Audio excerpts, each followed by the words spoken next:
Get to it in production. I was dizzy way. Jana di bondo so shane. Kika kuchikana. Ala for international.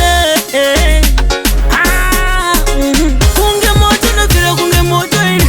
Mafanzi yangu pupuranzi. Challenge ya kutofira kunge moto. Mano nitso mano chawa kuza pipi. Kunge moto na pisa kunge moto ini.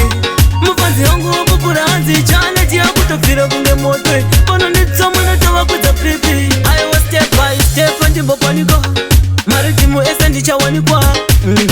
Nyanga mukalauda. Step by step ndichiraiza. Handiperesha kumanya kunge COVID. Ndinotonga ese ma province. Ndiri kutonza chambo kunge rambo.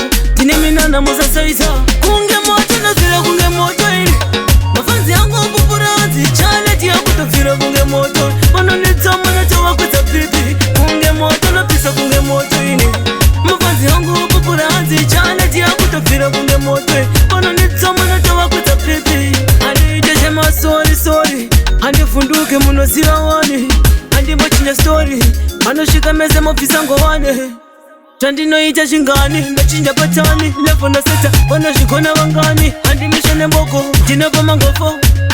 Handimisha nemadofo. Kunge moto nafira kunge moto ini.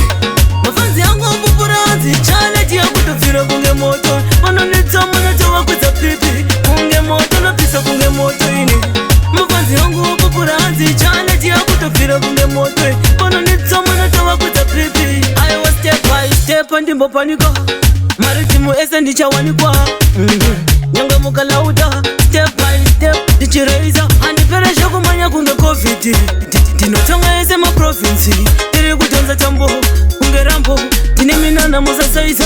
Kunge moto nafira kunge moto ini. Mafanzi yangu pupuranzi. Challenge ya kutofira kunge moto. Mano nitsama na chawa kuza pipi. Kunge moto na pisa kunge moto ini.